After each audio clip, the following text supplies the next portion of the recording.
teman-teman, Bapak Ibu guru, dan suster sekalian. Perkenalkan, nama saya Fiona Octavia Situmorang dari kelas 71. Hari ini saya akan mendeskripsikan siapa itu Santo Fransiskus. Santo Fransiskus adalah seorang santo yang luar biasa. Ia adalah pendiri dari Ordo Fransiskan atau Ordo Saudara Hinadina yang sampai saat ini masih terus tumbuh dan berkembang. Fransiskus dilahirkan pada tanggal 3 Oktober tahun 1181 di Assisi, tepatnya di negara Italia. Ayahnya bernama Pietro Bernardon, seorang pedagang kain yang kaya raya, dan ibunya bernama Donna Pica. Di masa mudanya, Fransiskus lebih suka bersenang-senang dan menghambur-hamburkan harta ayahnya daripada belajar.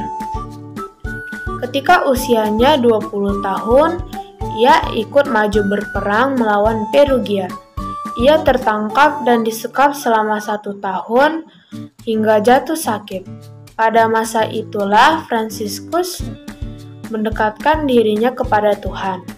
Setelah Fransiskus dibebaskan, ia mendapat suatu mimpi yang aneh.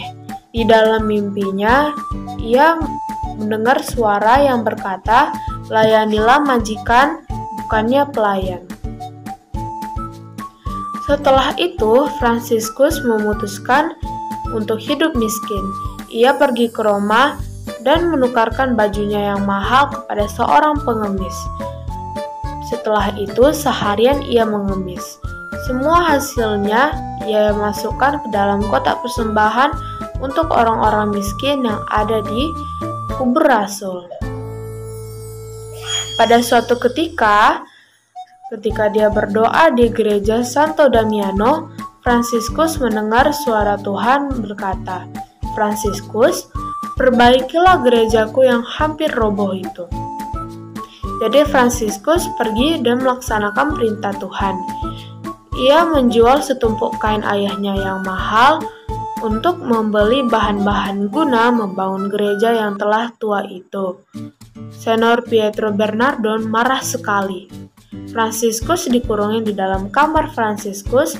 Dengan bantuan ibunya, Fransiskus melarikan diri ke Uskup Guido, yaitu uskup kota Assisi. Pak Bernardon segera menyusulnya. Ia mengancam jika Fransiskus tidak pulang bersamanya, ia tidak akan mengaku Fransiskus sebagai anaknya, dan dengan demikian ia tidak akan mewariskan sepeser pun kepada Fransiskus. Mendengar hal itu, Fransiskus malah melepaskan baju yang menempel di tubuhnya dan mengembalikannya kepada ayahnya.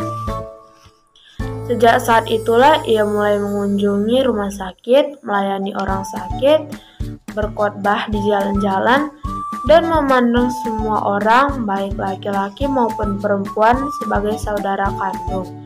Orang-orang banyak mulai tertarik mengikuti teladan hidupnya. Hingga pada tahun 1209, ia memperoleh restu dari Paus mendirikan Ordo Fransiskan.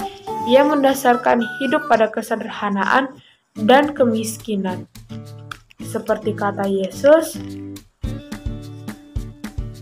"Jikalau engkau hendak sempurna, pergilah, jualah segala milikmu, dan berikanlah itu kepada orang-orang miskin, maka engkau akan beroleh harta di surga. Kemudian datanglah kemari dan ikutlah aku." Matius 29 ayat 21. Fransiskus amat kudus. Ia tidak lagi memandang perbedaan di antara semua ciptaan Tuhan. Baginya, segala sesuatu yang ada di dunia ini adalah karunia ilahi. Kelembutan jiwanya bahkan membuat binatang-binatang pun menyayanginya. Binatang buas menjadi jinak bila berada di dekat orang suci ini.